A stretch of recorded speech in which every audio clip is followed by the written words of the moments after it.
In the year of our Lord 1863, all persons held as slaves within any state or designated part of a state, the people whereof shall then be in rebellion against the United States, shall be then, thenceforward, and forever free. The Emancipation Proclamation read like the legal document it was. It lacked the beauty of many of Lincoln's great speeches. Instead, Lincoln wrote it with his legal mind. Historian Eric Foner described it as dull and legalistic. It contained no soaring language enunciating the rights of man. However, Lincoln created a document that would stand the scrutiny by the Supreme Court, which Chief Justice Taney of Dred Scott infamy still controlled. The Emancipation Proclamation was the result of many attempts to deal with the slavery issue, beginning with the Confiscation Acts passed by Congress, followed by the first draft of the Emancipation Proclamation presented to the Cabinet in July of 1862, to the public announcement of a proclamation in September of 1862, and finally a version presented in full on January 1st, 1863. Lincoln, in the Emancipation, excluded the border states and large areas of Louisiana and Virginia that were held by Union forces. This exclusion led to criticism by more radical Republicans as not going far enough. One such critic, Salmon Chase, Secretary of the Treasury, actively held meetings and wrote letters attempting to gain support for the expansion of emancipation to those excluded areas. Lincoln, on September 2, 1863, wrote a letter to Chase in which he demonstrated his legal mind and explained his constitutional reasons for the exclusions, defended the Emancipation Proclamation as a military measure, and delicately reminded Chase of his presidential authority.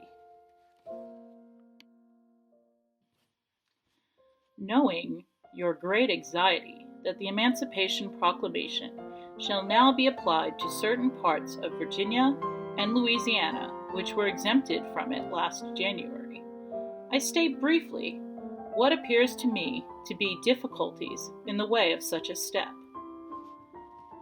Lincoln seemed to be clearing the air in these opening words of his letter to Salmon Chase, and implied that word of Chase's maneuvering had gotten back to him.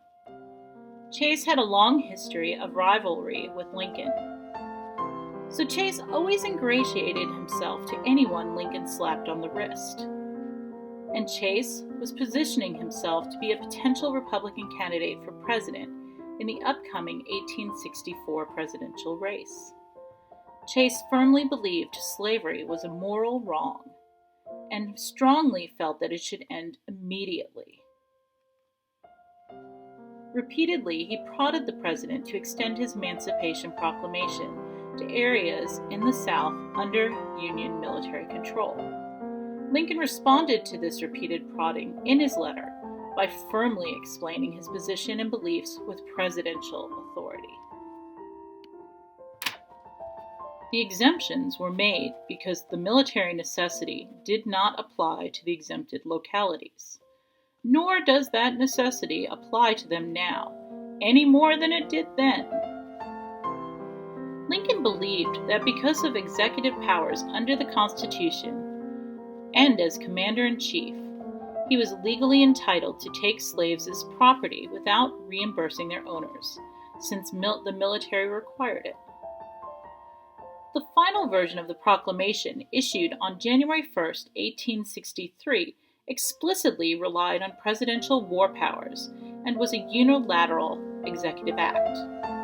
Lincoln was careful, according to historian Scott Matheson, to limit his proclamation to areas not under Union control, despite Chase's and others' urgings to extend it to Union-held territory, since the military necessity factually did not apply. If I take the step, must I not do so without the argument of military necessity, and so without any argument except the one that I think the measure politically expedient and morally right? Lincoln, according to political scientist David Nichols, was firm in limiting the reach of his order to those states now in rebellion. Some complained that this was a mere political calculation aimed at maintaining the support of the border states. And Lincoln undoubtedly understood such a political calculation. But he also saw it as a way of establishing a clear line between what was and what was not within his power. Would I not thus give up all footing upon constitution or law? Would I not thus be in the boundless field of absolutism? Could this pass unnoticed or unresisted? Could it fail to be perceived that without any further stretch, I might do the same in Delaware, Maryland, Kentucky, Tennessee, and Missouri, and even change any law in any state? Lincoln, in his statement, pulled back from overreaching his presidential powers with a fear that hints at inviting future despotism and encouraging resistance to the administration. He also brought forward the idea that citizens of a country should clearly understand the reasons and constitutional justifications for critical government decisions, and that authority be evident even when extraordinary measures have to be resorted to. Would not many of our own friends shrink away appalled? Would it not lose us elections, and with them the very cause we seek to advance? Here, Lincoln reminded Chase that to continue with political support to win the war, he could not overreach his constitutional powers. That if he did not carefully follow the Constitution, it would open up the Emancipation Proclamation to the courts overturning it and undoing the gains it had made. He also reminded Chase of the importance of building political consensus to win the war and eventually to fully abolish slavery. According to Matheson, Lincoln was uncertain of what the proclamation's standing would be once the war concluded. He worked behind the scenes, but allowed Congress to take the lead in proposing the 13th Amendment, which fully abolished slavery constitutionally. In his 1864 campaign, he pledged support to the amendment, and he actively lobbied Congress in the drive for its final passage. As for his relationship with Chase, well, that remained as convoluted as it has always been. As the election of 1864 heated up, Chase's supporters for the Republican nomination became more vocal, and Lincoln became more agitated.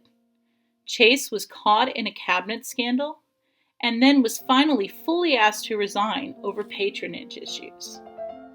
In October of 1864, Chief Justice Taney died, and Lincoln nominated his rival and former cabinet member, Salmon P. Chase, to the position. Ultimately, this letter from Lincoln to Chase allowed the examination of Lincoln's legal mind at work and his justifications for the limitations of the proclamation that Chase and other Republicans apparently felt did not go far enough. And perhaps it also gently reminded a too ambitious cabinet member to toe the party line.